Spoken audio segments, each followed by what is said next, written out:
이 여기가 이제 재개발로 진행이 되거나 또는 이게 지정이 됐을 경우에 어떤 변화가 생길까, 어떤 돈을 벌까를 계산해 본다면 약간의 어떤 답이 보이지 않을까 싶어요. 그래서 자, 16억짜리, 50평짜리 단독을 갖고 있는 사람은 16억짜리 아파트를 두 개를 받을 수가 있을 거예요. 그러면 추가 부담금을 이게 30평대 하나고 20평대 하나를 받을 텐데 그냥 30평대 두 개를 받는 것으로 계산할게요.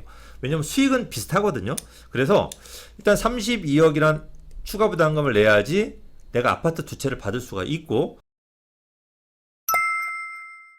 안녕하십니까, 대단한 부동산 꼰대 김학주입니다. 최근 이 서초구 양재 이동의 주민들이 도심 공공주택 복합 사업 신청을 하기 위해서 모였다 라고 하는 내용입니다. 그러니까 어떻게 생각하면 별 내용은 아니에요. 왜냐면 뭐 신청을 지금 지정이 된 것도 아니고 양재 이동 주민들이 소유주 모임 카페를 만들고 단체 대화방을 통해서 도심 공공주택 복합 사업 신청을 논의하고 있다. 서초구에서도 문의를 했다. 서초구에도.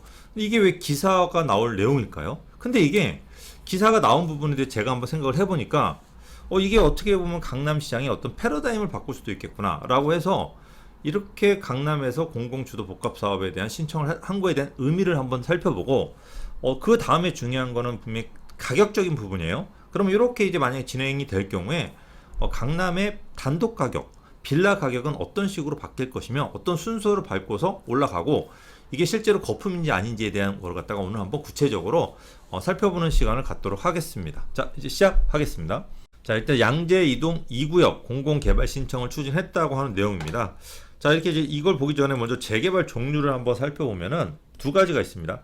신속통합기획이라는 게 있습니다. 신속통합기획, 서울시가 가이드라인을 제시하지만 기본적인 민간 재개발입니다. 그리고 정부가 주도하는 이사대책 때 정부가 주도해서 발표한 공공 직접 시행 방식입니다. 그러니까 민간이냐 공공이냐 주도가, 이게 무슨 차이냐면 주민들이 조합을 만들어서 직접 사업을 해요. 이걸 서울시가 도와주는 게 민간 재개발인 거고, 이 공공 직접 시행은 LH가 단독으로 시행을 합니다. 그러니까 소유권을 넘겨야 돼요.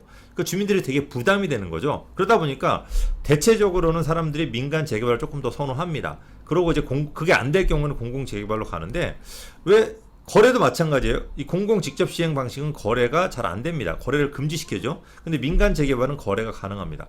그러니까 이 거래가 되고 안 되고의 차이도 굉장히 큰 거고, 물론 토지거래 허가를 묶는다고 하지만 아직은 구체적인 게 안 나왔기 때문에 거래가 된다고 보거든요. 근데도 불구하고 사람들이 이 공공 직접 시행을 신청하는 이유는 뭐냐? 첫 번째로는 노후도 부분이에요. 노후도가 민간 재개발은 30년 이상 된 건물에 대해 노후도를 치는 반면에 이 공공 직접 시행은 20년 이상 된 건물의 노후도를 칩니다. 그러니까 20년, 30년 사이에 건물이 많은 지역은 이 민간 재개발이 안 되니까 공공 재개발을 신청을 하는 거죠. 또 하나는 주민의 반대가 좀 심한데, 그런 데 같은 경우 공공 직접 시행은 약간의 강제성이 있어요. 잘 안 되면 현금 청산을 해버리기 때문에 반대가 조금 많은 지역은 오히려 공공 재개발을 신청하고, 반대 그렇지가 않고 주민들이 잘 뭉치는 지역은 민간 재개발로 좀 많이 신청을 하는 편입니다. 그래서 공공 직접 시행은 처음에 지정할 때 10%의 동의만 받으면은 지정을 할 수 있게끔 진행을 할 수 있게끔 하는 거고, 이 신속 통합 기획은 30%의 동의를 받아야지 진행을 할 수 있게끔. 그러니까 주민 동의율이 조금 높은 지역은 민간 재개발, 그렇지가 않은 지역은 공공 직접 시행 방식을 선택한다라고 일단은 알아두시면 될 것 같습니다. 자, 그래서 우리가 보통 일반적으로 이렇게 양재동이나 강남 쪽 같은 경우는 주로 민간 재개발을 선호했어요. 공공 주도는 선호하지 않았었는데, 이 양재 이동 같은 경우는 새로 민간 재개발이 아닌 공공 주도 사업, 오세훈표 재개발, 민간 재개발이 아닌 공공 주도 사업을 신청을 했기 때문에 특이하다. 위치는요, 우리가 신분당선 양재 시민의숲 옆에 언남고등학교 매원초등학교 밑에 양재 이동 2구역입니다. 그래서 이 사람들이 최근에 소유주 모임 카페를 만들어서 진행을 하고 있다라고 하는 내용인 겁니다. 자, 그래서 민간 재개발로 한계가 있어서 새빌라가 우후죽순 생겨서 민간 재개발 노후도 기준인 30년 이상 67%보다 많이 낮다, 노후도가. 그래서 안 되고, 이 도심 공공주택 복합 사업은 노후도가 20년 이상 60%를 적용하면 우리는 노후도가 73%에서 신청할 만하다라고 보고 신청을 했다라고 하는 거죠. 그러니까 빌라가 많은 지역들 같은 경우는 민간 재개발보다는 이런 정부에서 주도하는 도심공공주택 복합사업 쪽으로 신청을 하는 게 조금 더 유리할 것으로 보여지고, 이게 잘 된다고 한다면 많은 지역이 이걸 따라할 가능성이 굉장히 높습니다. 물론 강남 같은 경우도 그래요.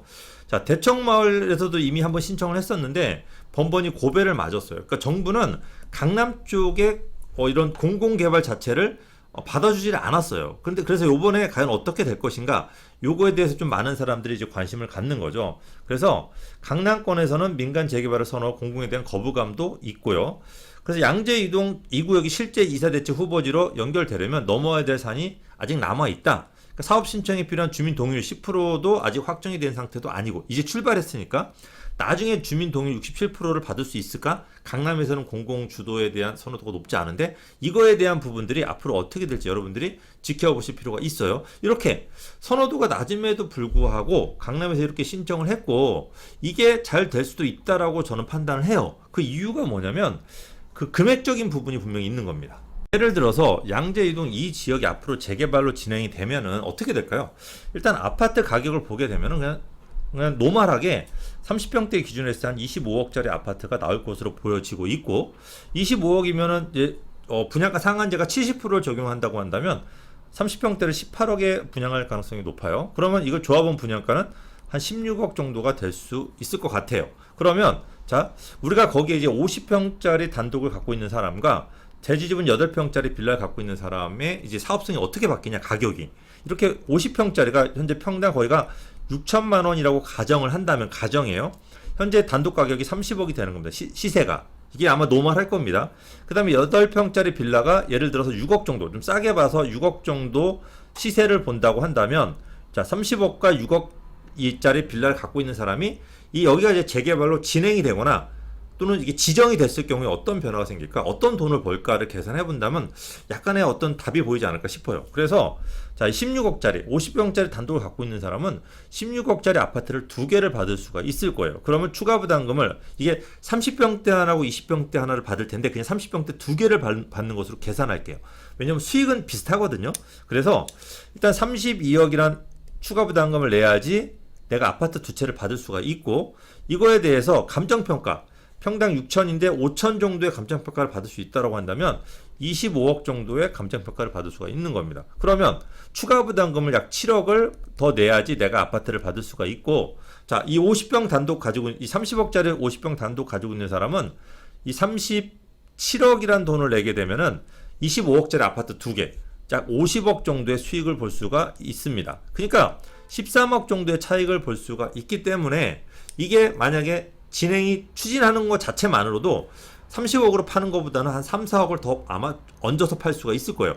입장 바꿔놓고 여러분들이 같은 동네에 내가 단독을 살려고 하는데 재개발로 추진하는 지역을 사시겠어요? 아파트 2채를 받을 수가 있는, 그렇지 않은 지역을 사겠습니까? 조금 더 높은 금액을 주더라도 추진하는 지역을 살 가능성이 조금 높아요. 그 다음에 8평짜리 6억짜리 빌라를 갖고 있는 사람은 또 어떻게? 이 사람도 마찬가지로 자, 25억짜리 아파트를 추가 조합원 16억의 조합원 부담금이 되는 거고, 여기서 감정평가를 했을 때 6억을 다 못 받겠죠. 그럼 5억의 감정평가를 하게 되면 추가 부담금으로 11억을 내야 되는 거죠. 즉 6억짜리 빌라에다가 11억의 추가 부담금을 내면 25억짜리 아파트를 받을 수가 있으니까 17억에다 약 8억 정도의 차익을 볼 수가 있으니까, 이 6억짜리 빌라를 그냥 파는 것보다 추진하고 있는 지역은 이 빌라 6억짜리가 6억에 안 팔리겠죠? 이 사람도 6억에 안 팔겠지. 그러면 뭐 6억 5천, 뭐 7억, 뭐 7억 5천.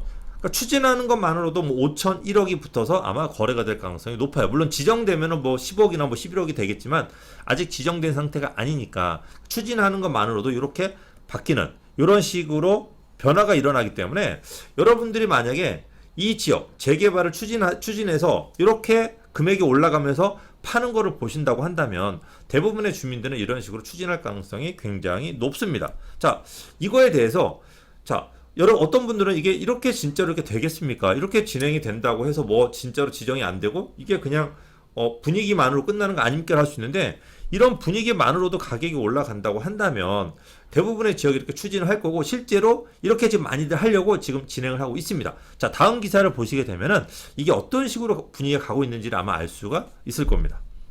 자, 오세훈표 민간 재개발에 강남 송파 등 102곳이 지원을 했다라고 하는 내용입니다. 자, 102곳이 참여를 했습니다. 강남 용산 핵심 지역 대거 참여했어요. 자, 연말까지 25곳을 신청하는데 102곳이 지원을 했고, 그러니까 이 중에서 87곳은 떨어지는 거죠. 근데도 불구하고 계속적으로 진행을 많이 신청을 하고 있습니다. 이거는 이제 아까 같은 공공주도가 아닌 민간 재개발입니다. 그리고 공공주도에 저번에 70개 공공주도 신청을 했으니까 공공보다는 민간이 조금 더 많이 신청을 하고 있고, 절차를 보게 되면은 9월 달에 공모 신청, 10월 말까지 공모 신청 받았고, 11월 달에 사전 검토해서 12월 중에 최종 후보지를 갖다가 선정을 합니다. 그러니까 후보지로 선정이 된다라고 한다면 일단은 공모 신청을 했다는 것만으로도 가격이 조금 뛰겠죠. 그리고 이제 실제로 12월 달에 지정이 되면은 더 뛰겠죠. 그 다음에 2023년도에 이 지역이 2023년도에 실제로 지정이 되거든요. 그때는 더 많이 뛰겠죠. 이렇게 세 번 뛰는 그 결과로 쭉쭉쭉 이제 진행이 될 겁니다. 그래서 주요 신청지를 보게 되면 종로구, 용산, 광진, 성북, 강남, 송파, 그러니까 굉장히 많은 우수의 지역들이 신청을 했다라고 하는 거죠. 자, 첫 시장 재임기 때 우후죽순 난립한 뉴타운의 전철을 되밟지 않기 위해서 주민 동의율을 30%로 높였어요. 그러니까 공공주도는 10%고 민간은 30%인데도 불구하고 공공보다 훨씬 더 많은 그런 지역이 신청을 한 거죠. 그래서 100곳 이상 한 달 동안, 시간이 9월 23일부터 10월 29일까지 한 달 조금 넘는 기간인데도 불구하고 굉장히 빨리 움직였어요. 100곳이 신청을 했으니까, 100곳이 넘는 게 신청을 했으니까 속도가 굉장히 빠르다. 이게 2023년까지 구역 지정을 한다라고 하는 거죠. 그러니까 3번 정도 뛴다라고 하는 거예요. 그래서 숭인동 같은 경우 주민동의율 51%, 창신동 주민동의율 42%, 용산 청파동도 주민동의율 40%. 이게 한 달 조금 넘는 기간에 받아낸 동의율인 겁니다. 그러니까 이게 얼마나 진행만 되는 것만으로도 어떤 가치 상승을 하게 되고, 지정되면 또 상승하게 되고, 나중에 2023년도에 확정되면 또 더 많이 뛰게 되고, 이런 부분들이 이제 줄줄이 남아 있다라고 하는 거죠. 자, 여러분들이 이 부분에 대해서 좀 자세히 살펴볼 필요가 있는 게, 자, 매년 25곳이 서울시에서 지정이 돼요. 그리고 정부에서 30곳 정도가 매년 지정을 할 겁니다. 이게 이제 아마 집값이 내년에 더 뛰면 더 많이 늘어날 거고, 집값이 안정화되면 이 정도로 이제 매년 지정할 거예요. 그러면 1년에 50개가 넘는 데가 지정이 되는 거예요. 그럼 이게 4년 동안 약 60개 정도니까 4년 동안 한 250곳이 지정이 됩니다. 그러면 서울이 25개 구니까 한 구당 10군데의 재개발이 지정이 되는 겁니다. 그러면 우리 동네가 있을 때 이 동네에 10군데가 이렇게 재개발이 지정이 됐어요. 그리고 지정된 지역이 신청한 것만으로도 1억이 뛰었고, 예비 지역으로 후보로 당첨되니까 2억이 뛰었고, 확정되니까 4억이 뛰었어. 그러면 나머지 지역들은 가만히 있을까요?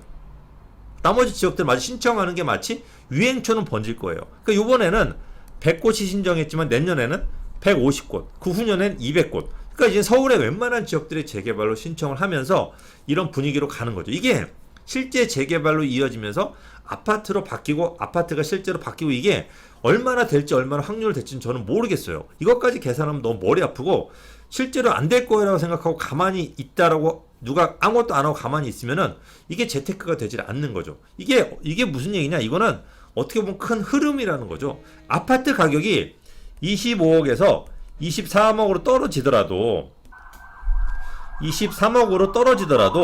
실제로 이 재개발 수익이 조금 낮아지는 거지 수익이 없진 않아요. 아까 보셨다시피, 자, 25억짜리 아파트가 23억으로 떨어졌어요. 근데 조합원 분양가는 16억이란 말이에요. 그러니까 조합원이 9억이 벌 거를 6억으로 떨어지는 거예요. 그러면 이렇게 재개발로 뭐 그렇다고 23억 이하로 떨어지긴 분위기 쉽지 않죠. 그러면 조합원의 수익이 이렇게 줄어드는 거지. 이런 분위기, 큰 흐름은 어떤 빌라에 대한, 또 단독에 대한 재개발에 대한 큰 흐름이 크게 어긋나지 않을 거라는 거죠. 이게, 자, 여러분들이 실제로 이런 블럭에다가, 이런 지역에다 투자를 하든 안 하든 상관없이 이런 큰 흐름에 대해서는 여러분들이 관심을 갖고 지속적으로 보셔야 돼요. 저희가 이런 데서 지속적으로 업그레이드를 해드릴 거고, 여러분들이 직접적으로 어떻게 움직여야 될지 구체적인 움직임에 대해서도 제가 자세하게 우리가 설명을 해드릴 테니까 여러분들 구독하고 알람 설정해 주셔가지고 지속적으로 공부를 하셔야지 재테크에 성공을 할 수가 있습니다. 자, 도움이 되셨다면 좋아요 버튼도 눌러주시면 감사하겠습니다. 자, 저는 여기서 물러가도록 하겠습니다.